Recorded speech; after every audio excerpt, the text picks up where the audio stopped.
today Okay, I sir. will be talking about Gandhi as an environmentalist and the challenges Gandhi foresaw कि गांधी आज से 150 साल पहले ये जो एनवायरमेंटल चैलेंज आज जो हम लोग फेस कर रहे हैं इसको वो पहले से ही समझ चुके थे ऑल्दो कभी वो पर्यावरण या एनवायरमेंट का शब्द यूज नहीं करते हैं या इसका ये नहीं लिखे उनके लिखन में ये नहीं है लेकिन इनडायरेक्टली अगर आप देखेंगे वो ऑलरेडी इसके बारे में हम लोग को क्वेश्चन कर चुके हैं Gandhi had cautioned the world much before the modern day environmentalists about the problem of large scale industrialization which we have confronted today.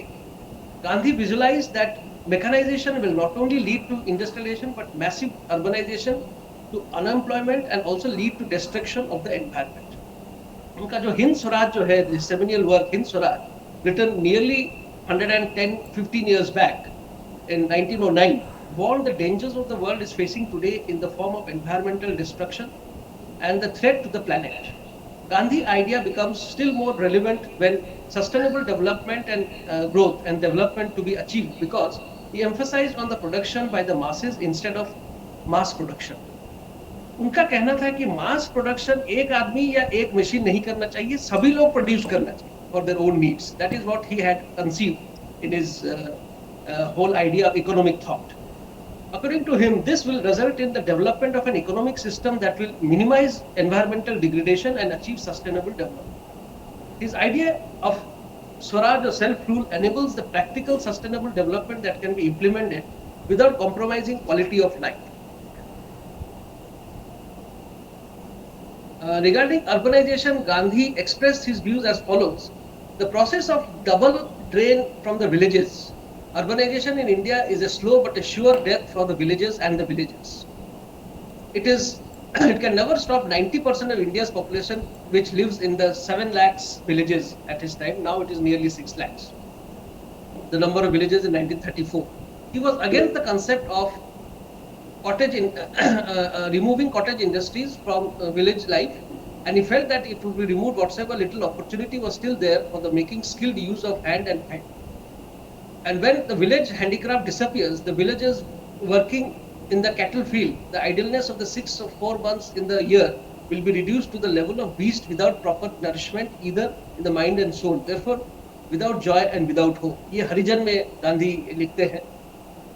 As a matter of historical record, Gandhi was acutely aware of environmental pollution and the consequences on the human life. He was especially concerned with the appalling working of the conditions of the industries, with the workers forced to inhale contaminated toxic air. He expressed these concerns in the Indian Opinion in May 5, 1906. Nowadays, there is an increasing appreciation among the enlightened men to need for open air.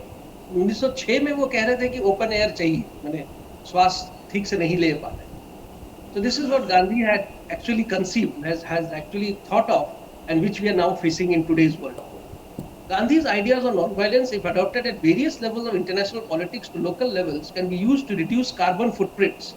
Because due to war and production of missiles, this can be reduced. Nobody is talking about the number of missiles which has been fired in Ukraine, and what is the environmental impact of that war which is going on in Ukraine. उसके बारे में तो कोई जिक्र नहीं. So this is what is happening in today's world. The importance of Gandhian philosophy is well felt in the present period in which the lifestyle of human beings has been developed in the direction of high consumerism and generations of waste. This has a two-way impact of nature. Firstly, the rate of depletion of resources and the increase tremendously, and secondly, the presence of toxicity in the air, water and soil has increased. Gandhi was influenced by Jainism, Buddhism, Hinduism, and looks at the nature as and a living entity and exhorts human beings to continually purify themselves by respecting diverse forms of life. The Gandhian idea of satyagraha and ahimsa can be used to reduce the greed of the individual and the society. This concept of non-violence, thus encompassing all living beings, embodied in the eternal values of life throughout his action. He insisted on the eternal sacredness of life that includes trees, plants, animals, and insects also. Reportedly, the English historian Edward Thompson has once remarked that Gandhi's wildlife was rapidly declining in India, to which Gandhi replied with sarcasm, wildlife is decreasing in the jungles but increasing in the towns. According to him, the reckless and limitless pursuit of industrialization by the nations has opposed serious problems for the very existence of man, not only in the living creatures but all kinds of species on this planet Earth. So Gandhi had actually foresaw the concept of environment and development. So now I am coming to this concept of Sarvodaya and sustainable development. The concept of Sarvodaya is also similar to that of sustainable development of the present times and forms a part of environmental ethics. Gandhi's vision of Sarvodaya implies a healthy development and environment that can be evolved by men to ensure the harmonious existence with nature and other living beings. Gandhi did not recognize the separate rules and separate spheres of human life, but also saw all spheres of integrated manner, which exemplifies the best human ecology perspective. What he preached and practiced corresponds to the way of all eco-friendly measures and living in harmony with nature. So, with rapid environmental changing conditions, land use patterns, climate change, and incidence of patterns of various vector-borne diseases, especially dengue, typhoid, and what is happening in present-day life, is changing globally, and there has been a steady increase in the dengue cases along the movement of spatial distribution of urban and rural settings. A study has been initiated to identify the dengue's hotspots in the urban settings to find out the environmental factor resulting in its emergence.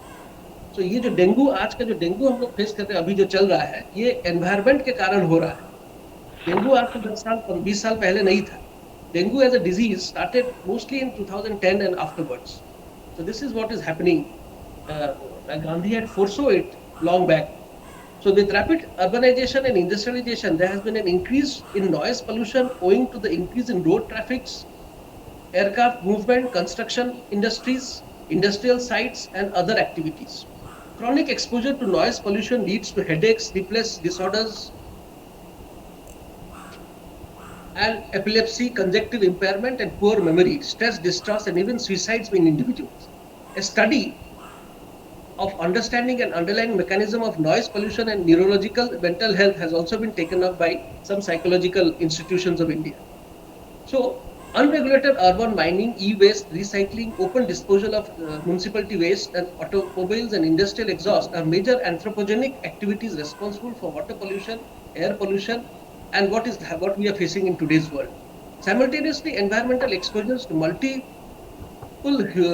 heavy leads and municipality and encrust conditions. This indicates that the individual living in the vicinity of the industries and mining and waste disposal sites are susceptible to various kinds of complex health diseases. To conclude, the world has, in particular in India today, facing harmful effects of urbanization that Gandhi envisioned 1.5 decades back, centuries back. The application of Gandhian principles can be still further be progressed and made in mitigating these effects. It is crucial to the study and suggest new ways of controlling harmful environmental consequences. Thank you. Thank you very much.